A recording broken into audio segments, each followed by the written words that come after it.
안녕하세요. 저는 얼마 전에 여러 가지 개인 사정으로 이혼하고 혼자 살고 있는 30대 중반의 남자입니다. 제가 고용했던 가정부 아주머니와의 인연에 대해서 이야기해 보려고 이렇게 사연을 보내봅니다. 제가 초등학생 때 어머니가 돌아가시고 그때부터 쭉 아버지와 단둘이 살았는데 아버지는 사업 때문에 매일 바쁘신 분이었고 저도 제 나름대로 공부하고 직장 다니며 바쁘게 살아왔습니다. 제가 30살이 됐을 때 아버지는 그동안 하시던 사업을 저에게 물려주시려고 했고 그에 따라 저는 경영에 대해서 본격적으로 공부하기 위해 자연스럽게 다니던 회사를 그만두게 되었습니다. 그 후로 아버지는 이제 새로운 삶을 살아보겠다며 12살이나 어린 여자와 재혼한 후에 지금은 제주도에서 깨볶으며 지내고 계십니다. 워낙에 모아둔 재산이 많으시기 때문에 별 걱정 없이 남은 생을 사시려고 하는 것 같아요. 결국 그 뒤로 저는 이 넓은 집에 혼자 남게 되었고 철없는 나이에 대표님 소리까지 들으며 열심히 회사를 이끌어 나가고 있습니다. 수중에 가진 건 돈밖에 없다 보니 남자가 혼자 살고 돈 많고 좋은 차 몰고 다니면서 뭐 하고 다녔겠습니까? 허구한 날 친구들이랑 술이나 마시러 다니고 새로운 여자 찾아다니는 게 일이었죠. 옆에서 간섭하는 어머니도 안 계시고 아버지도 안 계시니 하루에만 여자 3명을 번갈아 가며 데이트할 정도로 방탕하게 살아가고 있었습니다. 비싼 외제차를 타고 번화가를 누비기도 하고 의미 없는 드라이브를 하면서 여자들을 보시기 위해 많이 노력했습니다. 그러다 친구의 결혼식에 초대받아 참석한 적이 있는데 뒤풀이 현장에서 신부 친구라고 소개받은 여자를 보고 첫눈에 반해서 그녀에게 적극적으로 구애하기 시작했습니다. 이제껏 만나오던 해프고 돈만 밝히는 그런 여자가 아니고 순수하고 때 묻지 않은 천사 같은 여자라고 느꼈기 때문이죠. 그래서 이런 여자라면 결혼해서 살아도 좋겠다는 생각이 들었습니다. 다만 한 가지 흠이 있다면 그녀의 요리 실력이나 집안을 청소하는 그런 가정적인 부분에서는 조금 부족함이 많은 것처럼 느껴졌습니다. 하지만 요즘 여자들 집안일에 관심도 별로 없고 집안일을 하면 또 얼마나 잘한다고 그냥 이런 부분은 어차피 가정부를 쓰면 되는 거라서 가볍게 생각했습니다. 그렇게 본격적으로 사귄 지 1년 만에 저희는 결혼에 골인했고 행복한 신혼 생활을 즐기고 있었습니다. 그런데 사건이 하나 생기더군요. 어느 날 결혼 전 제 아내와 동거했었다는 남자가 저한테 대뜸 연락이 왔습니다. 그 남자는 저를 만나서 꼭 이야기를 하고 싶은 게 있다며 결국에는 제가 있는 곳까지 찾아오더라고요. 그 남자와 많은 이야기를 나눴는데 간단하게 정리하자면 자기와 지금 제 아내는 같은 회사를 다니다가 만나서 연애하기 시작했고 회사 근처에 원룸을 얻어 2년 가까이 동거를 했었다고 하더군요. 그렇게 동거하면서 잘 살고 있는 와중에 친구 결혼식에 갔다가 저를 만나게 되면서 자기가 환승 이별을 당했다는 겁니다. 처음에 여자가 먼저 헤어지자고 했을 때는 평범한 연인들처럼 오래 사귀다 보니 사랑도 식고 정도 떨어졌나 싶어서 그러는 줄 알았는데 남자 쪽은 연인 관계를 계속 유지하고 싶어서 매달려도 봤지만 헤어지려는 의지가 너무 강해 보여서 더 이상 붙잡지를 못했다네요. 하지만 나중에 자기도 알고 보니 동거를 하던 와중에 저와 양다리를 걸치다가 환승했다는 사실을 뒤늦게 알게 되었고 본인과 동거할 당시에는 결혼까지 약속한 사이였지만 자기랑 헤어진 이유가 돈 많은 남자를 만나 결혼한 사실이라는 걸 알게 돼서 배신감이 느껴졌다는 겁니다. 돈 때문에 자기를 버리고 저랑 결혼한 사실을 뒤늦게 알게 되고 너무 분하고 억울하고 괘씸한 마음에 참다 저에게 연락을 해서 이런 사실을 말해야겠다고 마음먹었다고 하더라고요. 그 여자는 당신을 사랑하는 게 아니고 당신의 돈을 보고 결혼한 거라고 따끔하게 말을 하더군요. 저는 제 아내를 사랑했기 때문에 많은 고민을 했지만 그 남자가 충분히 화날 수 있겠다는 생각이 들긴 했습니다. 그리고 만약에 이 말이 사실이라면 아내와도 분명히 이야기를 해봐야 하는 문제라고 생각했었거든요. 지금껏 돈만 밝히는 해픈 여자들만 만나다가 이 여자는 뭔가 다르다고 생각해서 결혼했는데 만약 그게 사실이라면 저는 이 여자와 계속 사는 게 의미가 없는 거잖아요. 그래서 이 사실을 그날 저녁 아내에게 묻자 동거 사실을 인정했고 그녀는 마치 다른 사람처럼 저에게 따지기 시작했습니다. 사람이 좀 돈 보고 결혼할 수도 있는 거 아니야? 그게 뭐 나쁜 거야? 누구나 조건 따지잖아. 당신은 조건 안 따졌어? 이러면서 밝은 화를 내더라고요. 그러면서 계속 따져 물었습니다. 돈을 보고 결혼하는 게 얼굴이랑 성격 보고 결혼하는 거랑 뭐가 다른 건데? 내가 무슨 큰 잘못을 한 건지 모르겠어 정말. 저는 그런 그녀의 모습에 머리가 깨질 것처럼 충격을 받았습니다. 어떤 남자에게 그렇게 상처를 주면서까지 돈을 보고 저랑 결혼한 게 너무나도 거부감이 들었고 결국 결혼한 지 1년을 못 채우고 그렇게 그녀와 이혼을 하게 됐습니다. 결혼한 지 얼마 안 돼서 이혼을 겪은 터라 많이 당황스럽기도 하고 아무래도 이혼한 후에 집에 여자가 없으니까 집안 꼴이 엉망진창이 되고 어느 순간부터는 걷잡을 수 없이 집이 더러워졌습니다. 왜 내가 만나는 여자는 모두 이 모양일까 생각하면서 정신적으로도 많이 힘들어서 일도 손에 안 잡히고 앞으로 어떻게 살아가야 하는지 고민이 많이 되더라고요. 도저히 혼자서 어떻게 해야 할지 모르겠다고 느끼는 상황에서 결국에는 청소도 해주시고 식사를 차려주실 분을 구하게 되었습니다. 저는 아르바이트 구하는 사이트에 구인 공고를 했고 연락이 왔는데 그분이 그렇게 음식 솜씨가 끝내준다는 말을 스스로 하시길래 아주머니를 만나서 이야기를 나눴습니다. 스스로 40대 중반이라고 소개를 했지만 제가 아주머니라고 부르기도 민망할 정도로 젊어 보이고 세련된 느낌이 나는 여자더군요. 보통 가정부라고 말하면 상상되는 이미지가 있잖아요. 머리는 촌스럽게 파마를 하고 펑퍼짐한 옷을 입고 꾸미지도 않는 그런 아줌마 같은 이미지요. 근데 이분은 그런 상상 속 가정부의 모습과 너무 달라 솔직히 조금 놀랐습니다. 요리 실력이면 요리 실력, 집안일이면 집안일, 게다가 전고, 얼굴까지 예쁘니까 당장이라도 집에 와달라고 말씀드렸죠. 그러자 자기도 얼른 일을 시작하고 싶었는데 잘 됐다면서 하루라도 일찍 일할 수 있는 곳을 찾고 있었다고 첫날부터 바로 일하게 되었습니다. 일이 일사천리로 진행돼서 참 감사하더라고요. 저는 그날 일찍 퇴근하고 집에 들어갔는데 거지 같았던 집안 꼴이 청소가 많이 돼 있고 집안에는 맛있는 냄새가 진동을 하더라고요. 제가 가장 좋아하는 보쌈 정식이 한가득 상에 차려져 있었고 깨끗해진 집과 맛있는 집밥을 보니까 어찌나 감사한지 울컥한 감정이 들었습니다. 저는 옷을 갈아입지도 않고 식탁에 앉아 갓 담은 김치와 촉촉한 고기들을 입안 가득 넣었습니다. 음식들이 제 입맛에 어쩜 그렇게 딱딱 잘 맞는지 허겁지겁 씹어 삼키느라 정신이 없었네요. 이렇게 깔끔한 집에서 제대로 된 집밥을 얼마 만에 먹는 건지 갑자기 그동안 제가 겪은 서러움과 그리움, 외로움 같은 감정들이 한 번에 밀려오면서 눈물이 나오더군요. 떠나간 아내가 원망스럽고 동시에 이 아주머니에게는 너무나 감사했습니다. 오히려 제 아내였던 사람보다 훨씬 더 성격도 야무진 것 같고 청소며 요리 실력은 말할 필요도 없더라고요. 그렇게 시간이 지나면 지날수록 저는 그녀에게 더 많은 호감을 느꼈고 많이 친해지게 됐습니다. 이제껏 연상녀는 한 번도 만나본 적이 없었는데 저도 모르게 점점 그녀에게 빠져들고 있다는 생각이 들더라고요. 그녀는 항상 저와 따로 밥을 먹었는데 어느 순간부터 함께 밥을 먹고 싶더라고요.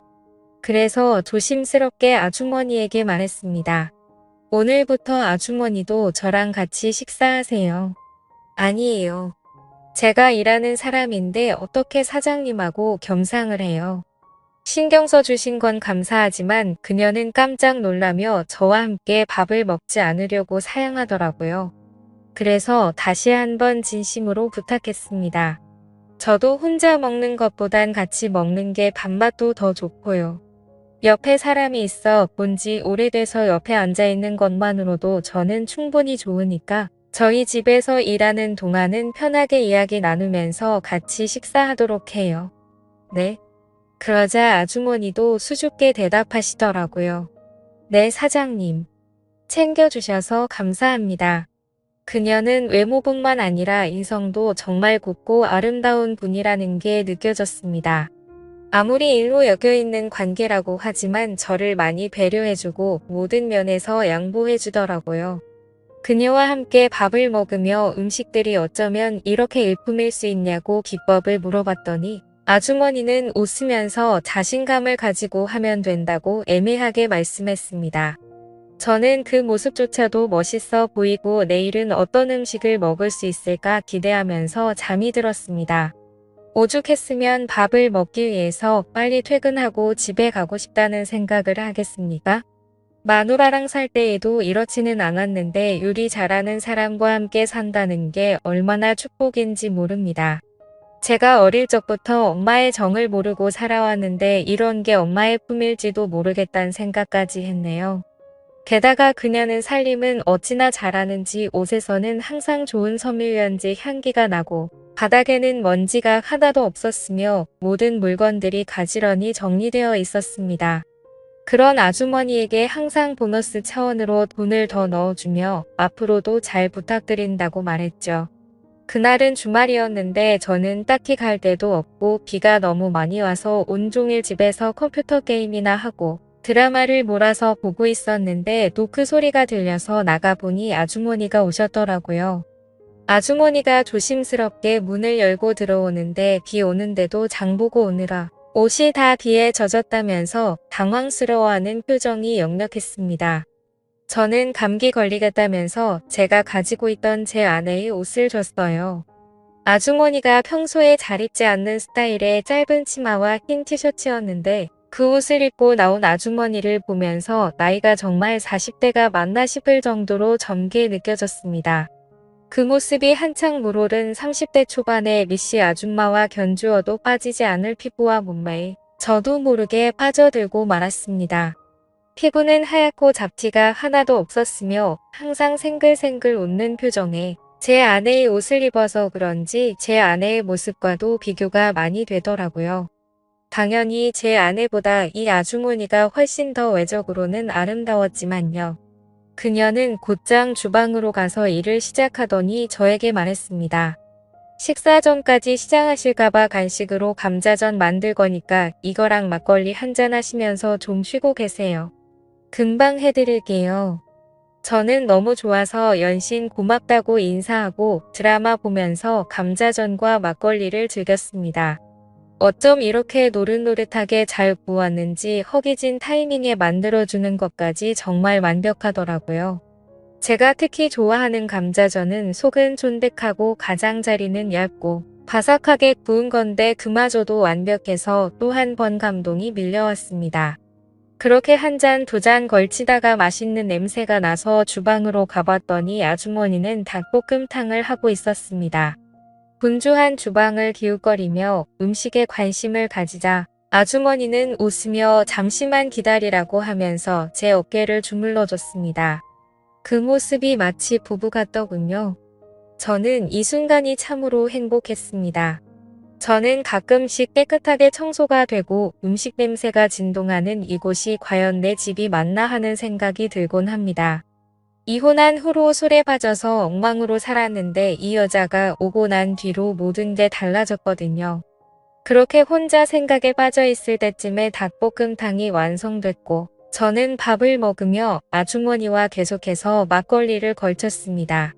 아주머니도 비가 와서 그런지 막걸리가 당겼다면서 감자전 만들 때 막걸리 한 잔이 꼭 하고 싶었다고 수줍게 웃으며 말하는데 왜인지 그 모습이 예뻐 보이더군요. 저는 그녀와 그렇게 닭볶음탕을 가운데 두고 감자전과 막걸리를 즐기기 시작했습니다. 많이 말고 딱 한 병만 먹자고 했던 우리는 시간 가는 줄 모르고 늦은 밤까지 술잔을 나누며 많은 이야기를 나눴습니다. 그러면서 궁금한 걸 하나씩 물었습니다. 근데 아주머니는 아직 나이도 젊으시고 남의 집 일이나 하러 다니실 분은 아닌 것 같은데 어쩌다 이 일을 하시게 된 거예요? 저는 10년 동안 전업주부로만 있다가 2년 전에 이혼하고 먹고 살려고 일자리 찾다 보니 지금 이렇게 일하고 있네요. 그래도 사장님같이 좋은 분 만나서 다행이죠. 그녀의 여러 가지 속사정을 들었고 저도 속사정을 말하면서 저희는 아주 가까워졌습니다. 추적추적 비가 오던 어느 날 그녀와 감자전에 닭볶음탕을 실컷 먹고 막걸리를 한잔하다가 결국 저희는 정식으로 한번 만나보기로 하여 연인 사이로 발전하게 됐습니다. 하지만 연인 사이라고 하지만 그래도 금전적으로 엮여있는 관계이기도 하니까 저는 좀 더 신경 써서 그녀를 챙겨줬습니다. 이전에 아주머니에게 드렸던 액수의 거의 2배 정도 되는 돈을 들였고 그녀와 더 돈독한 사이로 발전하게 되었죠. 그렇게 지낸 지 벌써 1년이 다 되어 갑니다. 부부처럼 붙어 살지는 않지만 매일 저희 집으로 오는 그녀와 저는 데이트를 하고 행복한 시간을 보내고 있습니다. 하루는 아버지와 상의할 일이 있어 제주도에 가서 이런 사실들을 말씀드렸더니 아버지는 아직 손주도 못 봤는데 그렇게 나이 많은 여자 만나서 어쩔 것이냐고 당장이라도 헤어지라는 식으로 말씀하시더라고요. 아버지의 입장도 이해가 충분히 가는데 저는 고민이네라. 그 여자를 놔주기에는 너무나도 완벽한 내 짝인 것 같아서 생각이 많아지거든요. 자식 문제로 정말 나이만 문제가 안 된다면 이 여자처럼 저에게 완벽한 여자는 또 없으니까요. 저는 어떻게 하는 게 좋을까요?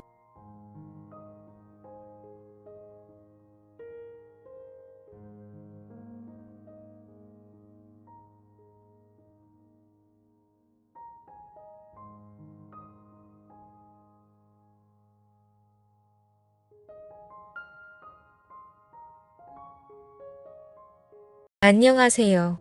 저는 결혼을 앞두고 있었던 남자입니다. 우선 간략히 말씀드리자면 결혼식 날에 제 예비 신부는 유부남 만나러 도망갔습니다. 알고 보니 결혼식이 있기 전까지 그녀는 계속해서 그 남자를 만나고 있었더군요. 지금부터 정말 너무 기가 막히고 어처구니 없는 저의 사연을 들려드릴까 합니다. 경찰들도 혀를 내둘렀을 정도니 말 다 한 것이죠. 거두절미하고 바로 이야기하겠습니다. 저에게는 1년 동안 사귄 여자친구가 있었습니다. 저는 진지하게 그 여자에게 고백을 하였고 그렇게 저희는 사귀게 되었지요. 나이도 있고 자연스레 결혼을 기약하게 되었지요. 그렇게 저희는 사귄 지 약 1년이 조금 안 되는 날 결혼을 하기로 마음을 먹었습니다. 서로 양가 어른들을 만나는 자리도 갖고 성결례도 무사히 진행했습니다. 걱정과는 달리 여친 부모님들께서는 매우 인자하시고 저를 굉장히 좋게 봐주셨지요. 저희 부모님도 여친이 참 착해 보이고 선한 사람 같다며 좋아하셨고요. 결혼전에서 약간의 의견 차이는 있었지만 그래도 참 행복하게 진행이 되었습니다. 회사 사람들도 제가 결혼해야 한다니 정말 진심으로 축하해 주었고요. 그렇게 결국 학수고대하던 결혼식 날이 되었습니다. 어른들 말씀에 신랑과 신부가 똑같은 메이크업 샵에서 화장을 하면 금방 헤어진다는 설이 있어서 양가가 다른 곳에서 메이크업을 받았어요. 새벽 일찍 일어나서 메이크업실로 갔지요. 약 1시간 정도 걸려서 메이크업을 끝냈고 차를 타고 식장으로 갈 준비를 했습니다. 식장에 가기 전에 여친에게 전화를 걸었지요. 화장을 한 여친의 모습이 너무나 궁금해서 영상통화를 걸었습니다. 정말 전문가에게 받아서 그런 건지 몰라도 하늘에서 천사가 내려온 것처럼 너무나 예뻤습니다. 아직 드레스를 제대로 입기 전이라고 이제 드레스 입고 머리만 하면 끝난다고 하더라고요. 알겠다고 시간 맞춰서 잘 준비하고 오라고 하며 전화를 끊었지요. 저는 일찍 식장에 가서 이것저것 준비를 했습니다. 제가 정신없이 준비를 하다 보니 아내를 제외한 처가댁 식구들은 먼저 식장에 도착해 있더라고요. 하객분들이 한 명씩 오기 시작했고 30분 정도 지나자 정말 몸이 2개라도 부족할 만큼 바쁘게 인사드리고 손님을 맞았습니다. 그런데 그 시간까지 아내는 식장에 도착하지 않았고요. 슬슬 왜 신부가 안 보이냐고 사람들이 웅성웅성대기 시작했고 처가댁에서도 저희 집에서도 왜 안 오냐고 막 저를 닥달하기 시작했습니다. 말만 들리더라고요. 플래너분에게 연락을 했습니다. 아니 지금씩 진행하기까지 얼마 남지도 않았는데 왜 지금까지 안 와요? 새벽 일찍 샵에 가서 지금 몇 시간이 흘렸는데 시간은 맞춰서 준비해 주셔야죠. 플래너님 양가 지금 가족들 난리 났어요 라고 하니까 플래너님은 지금 큰일 났어요. 메이크업 샵이 발칵 뒤집어졌어요. 드레스 피팅하기 전에 신부님께서 전화 한 통을 받으시더니 얼굴이 창백해지셔서 잠깐 나갔다 온다고 하시더라고요. 그때까지만 해도 저희는 신부님께서 긴장해서 그런가 했는데 10분이 흐르고 30분이 흘렀는데도 신부님이 안 보이세요. 막내 스태프들 전부 동원해서 건물을 쥐잡듯이 뒤지고 고정 일대를 미친 듯이 찾았는데 신부님은 보이지도 않고 핸드폰도 꺼져 있고 발만 동동 구르고 지금 샵 직원들끼리 경찰에 신고해야 하나 말아야 하나 이러지도 못하고 저러지도 못하고 있어요. 아 미치겠네. 진짜 이게 뭔 일이야 진짜라고 하더라고요. 아니 신부가 사라지다니 이게 무슨 똥딴지 같은 말입니까? 장난하냐고 뭔 소리냐고 몰랐지요. 제가 플래너에게 진짜냐고 물으려고 하는 순간 다급하게 장인 장모님이 뛰어오시더라고요. 샵에서 연락을 받으셨는지 저한테 빨리 경찰에 신고해야 할 것 같다고 뭐 납치라도 된 거면 어쩌냐고 하면서 어쩔 줄 몰라 하시더라고요. 결혼식 시작 10분 전까지 신부가 안 나타나니 웅성웅성대고 난리도 아니었습니다. 저는 공황이 올 것처럼 식은땀이 줄줄 났고 앞에 뿌였습니다. 정신을 겨우 붙잡고 저는 경찰에 신고를 했지요. 강력수사팀과 실동수사팀 등 수십 명의 경찰이 동원되어서 수사를 시작했습니다. 너무나 이례적인 상황이었기에 사건을 접수한 경찰도 몇 번을 정말이냐고 되물었고요. 정말 전쟁 같았습니다. 결혼식은 취소되고 웨딩홀에서도 도대체 어떻게 된 거냐고 관계자들이 내려오고 하객들은 이게 뭔 상황이냐고 어리둥절하고 결혼식 날 파혼한 거냐 뭐냐 별의별 말이 다 나왔습니다. 저는 아무 말도 할 수 없었고 결혼식이 부득이한 사유로 취소되었다는 말과 함께 여친을 찾으러 갔습니다. 꺼졌다 켜졌다 하는 여친의 핸드폰 때문에 위치 추적이 힘들었습니다. 서울에서 핸드폰을 2번 켰고 경기도에서 1번 그리고 밤 9시경 강원도에서 1번 켜졌습니다. 강원도에서 핸드폰이 켜지자 장인 장모님은 뭐가 감을 잡으셨는지 황급하게 경찰들과 함께 한 집으로 향했습니다. 형사와 함께 장인 장모님은 그 집을 찾아가 문을 두들겼고 너무나 어이없게도 그 집 안에서 제 여자친구와 어떤 낯선 남자가 발견되었습니다. 장모님은 그 남자를 보자마자 기절해 쓰러졌고요. 알고 보니 그 남자는 여친이 저와 만나기 전에 교제했던 남자였던 겁니다.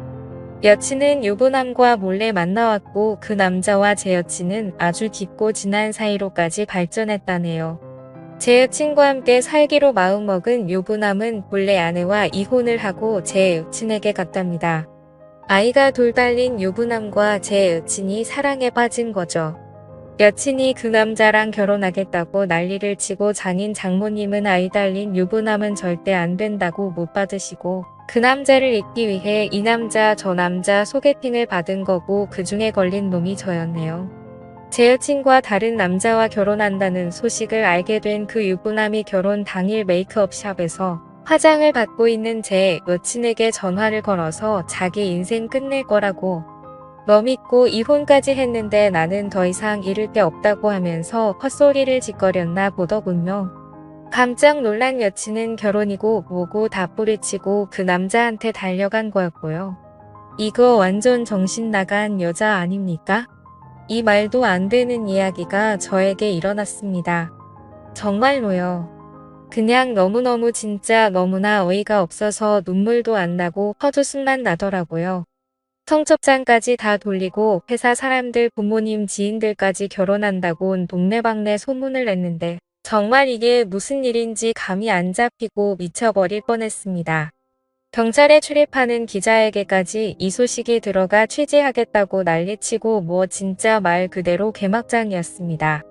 장인 장모님은 저희 부모님에게 무릎 꿇고 딸을 잘못 키웠다고 모든 책임은 본인들이 질 테니 마땅히 벌 받겠다고 죄송하다며 완전 통곡을 하셨고 여친은 제 얼굴도 못 쳐다보고 그 유부남한테 철석같이 붙어서 울기만 하더라고요.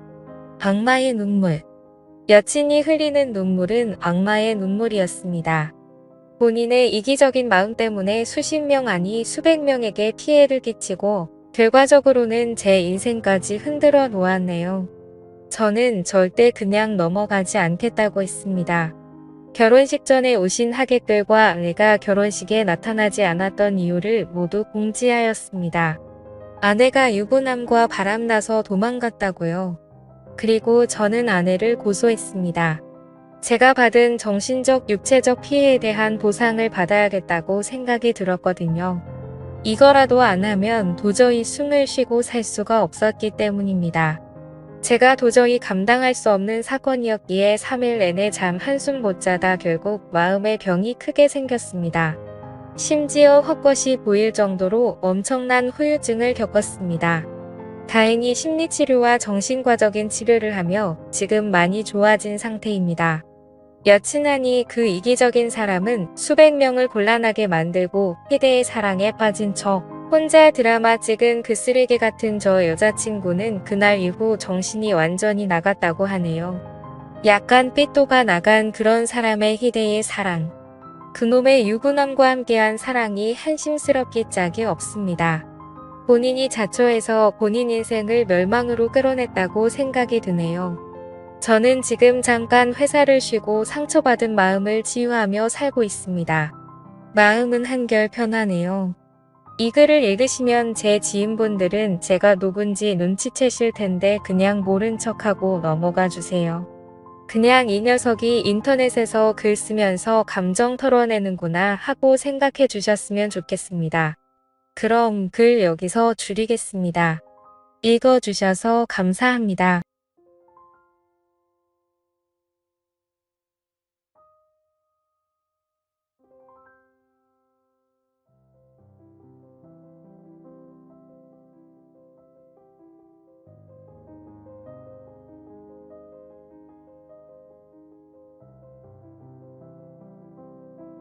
안녕하세요. 저는 30대 후반의 남자입니다. 어린 아들이 한 명 있고 회사원이에요. 화목할 줄만 알았던 결혼 생활이었는데 어느 순간부터 저와 아내의 사이가 예전 같지 않다는 걸 느꼈습니다. 솔직히 저는 아내와 결혼 전 연애할 때에도 성격과 궁합이 썩 잘 맞는 것 같다고 생각하지 않았습니다. 그렇지만 대학 시절부터 오랫동안 짝사랑했던 여자이고 예뻤으니까요. 그저 예전에는 쟁취하고 싶은 생각뿐이었어요. 그치만 연애 시절 사근사근해 보이던 아내는 육아에 지쳐 가끔 예민해진 모습을 보이고 또 어쩌다 함께 시간을 보내면 생전 그러지 않은 사람이었는데 저에게 주눅드는 말들을 내뱉더군요. 그저 의아하기만 했습니다. 저는 의기소침한 사람인지라 아내에게 이유를 물어보지도 않고 그저 잠자리를 회피하기만 했었죠. 그런데 돌이켜보니 아내도 그게 상처였던 것 같습니다. 소심한 저와 마찬가지로 아내도 말이 없는 사람이고 생각이 많은지라 저에게 말을 걸지 않더라고요. 그렇게 서서히 우리 부부는 아이 키우는 데만 열중하고 밤에는 따로 자는 게 일상이 되었습니다. 그때까지만 해도 설마 했습니다. 아내가 아가씨 때와는 다르게 표정력이라든지 발걸음이 커졌다고 생각했었지만 설마 아들밖에 모르는 아기 엄마가 한눈을 팔겠나 싶었습니다. 그런데 웬걸요. 저의 크나큰 오산이었습니다. 한 2달쯤 지났을 때였을 거예요. 제가 여느 때처럼 회사에서 업무 중이었는데 갑자기 배가 사살 아픈 거예요. 그런데 직장 동료 몇 명도 저와 같은 증상을 보였고 점점 심해진 복통으로 우리들은 병원에 갔습니다. 진찰을 받아보니 의사가 식중독이라고 하더라고요. 알고 보니 그날 밖에서 사 먹은 점심 식사에 문제가 있었고 그렇게 병원에서 간단히 치료를 하게 되었습니다. 기운이 다 빠진 상태에서 좀 쉬다가 집에 가려고 아내에게 전화를 걸려고 했는데 그날따라 핸드폰이 방전됐길래 그냥 빨리 집에 들어가서 쉬고 싶어서 바로 집으로 향했습니다. 그렇게 겨우겨우 집 앞에 도착했고 무거운 몸을 이끌며 천천히 들어가려 했습니다. 우리 집은 복도식 아파트 떼적집이라 엘리베이터에서 내려도 한참을 걸어가야만 했어요. 그렇게 가고 있는데 그때 우리 집에서 문소리와 함께 문이 열렸습니다. 그리고 웬 키가 큰 남자가 먼저 나오더라고요. 저는 왜 그랬는지 모르겠지만 본능적으로 얼른 복도로 숨었습니다. 그리고 조용히 지켜보았습니다. 그 남자 뒤에는 제 아내가 따라 나왔고 주변을 살피더니 둘이서 재빠르게 뽀뽀를 하고 포옹을 하더라고요. 그리고 인사를 하더군요. 그 모습을 보자 뭔가 머릿속을 스치면서 손이 부들부들 떨리고 화가 치밀어 올랐습니다. 머릿속이 하얘졌지만 침착함을 유지했습니다. 일단 뭔 일인지 스스로 알아봐야 될 것 같았어요. 그 남자가 엘리베이터를 타고 내려가서 차 타는 법까지 지켜본 후 저는 제 차로 갔습니다. 바로 들어가면 아내가 걸린 거 아닌가 하고 눈치챘거든요. 한 1시간 정도 지났을까요? 저는 오만 가지 생각을 하고 찝찝한 기분 상태로 집에 들어갔습니다. 들어가니 혹시 놀란 표정의 아내가 약간 말을 더듬으면서 묻더라고요. 이 시간에 연락도 없이 웬일이야? 점심 먹은 게 탈이 나서 그게 식중독이라네. 병원에서 치료받고 오는 길이야. 여보, 그럴 거면 연락을 줘야지. 다음에는 연락부터 해. 나 깜짝 놀라잖아. 알았지? 아니, 당신은 내가 아픈 것보다 연락 안 하고 들어와서 놀란 본인이 더 중요해. 너무 하는 거 아니야. 애정이 없어져도 그렇지. 아픈 남편을 걱정하기는커녕 본인 바람핀 거 들킬까봐 점점 긍긍하는 게 꼴보기 싫어서 큰 소리를 쳤던 것 같아요. 알겠어라는 그냥 놀라서 한 말이야. 근데 제가 사는 이 집에 외간 남자를 들인 아내를 도저히 용서할 수 없겠더라고요. 저는 누워서 아내의 바람을 수면 위로 드러낼 방법들을 생각했습니다. 일단 아내의 핸드폰과 아내의 블랙박스를 통해 증거를 모아야 했어요. 제일 먼저 떠오른 게 핸드폰인데 아파서 냄새에 예민하니까 화장실 청소를 좀 해달라고 했습니다.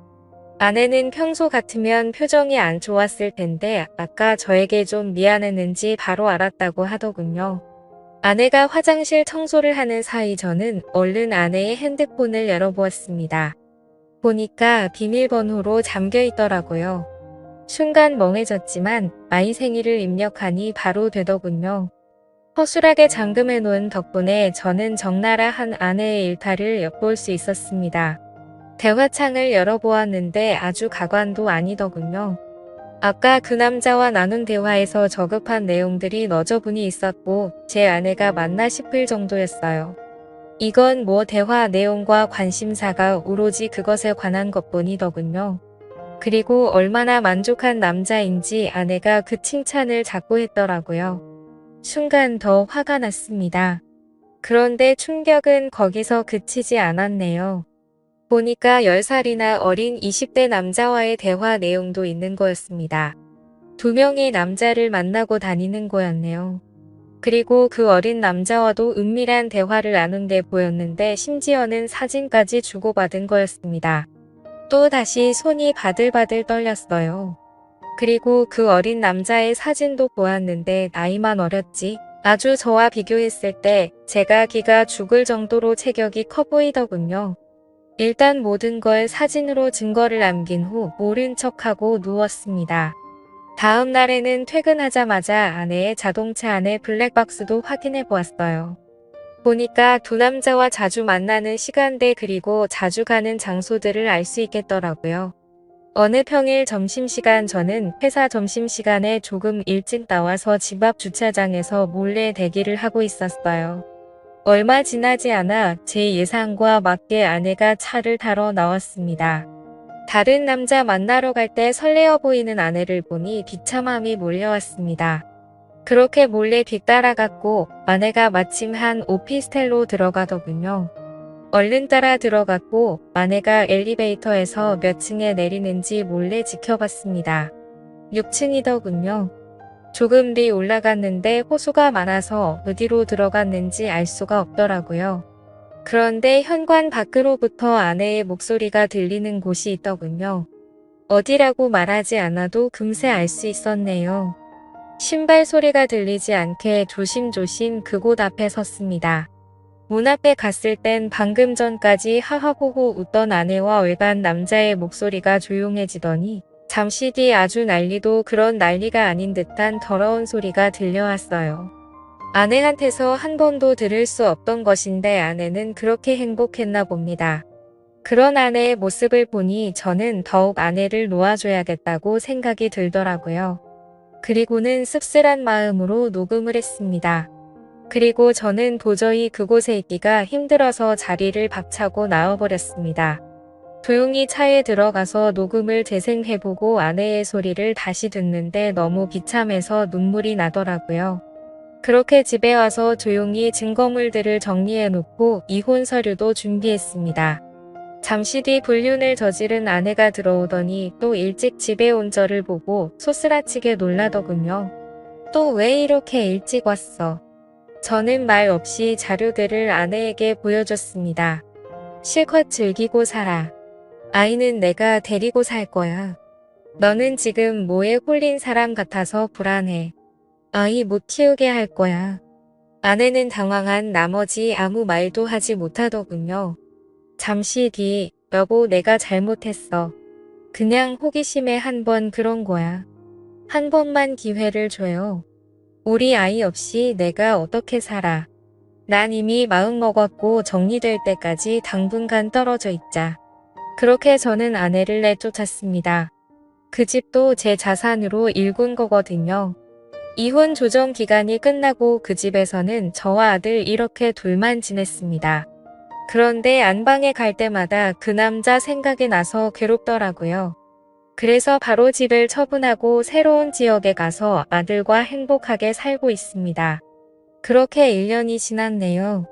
아내와 제가 오랫동안 사귀었고 친구들도 서로 아는 사이인지라 아내 소식이 귀로 들려오긴 하는데 양육비 버느라 식당에 다닌다네요.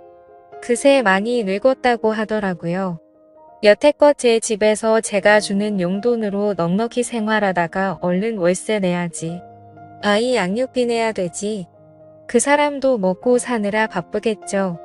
또 대단한 남자들만 골라 만나는데 그 와중에 연애할 때 돈도 드니까 돈 많이 벌어야겠더라고요. 차라리 빨리 알게 된 게 다행이라고도 생각드네요. 갈라섰으니 저도 저와 잘 맞는 사람 만나서 연애나 하려고요. 저와 비슷한 경험 있으신 분들 모두들 힘내시고 새롭게 희망을 가지시길 바랍니다. 오늘의 사연은 여기까지입니다.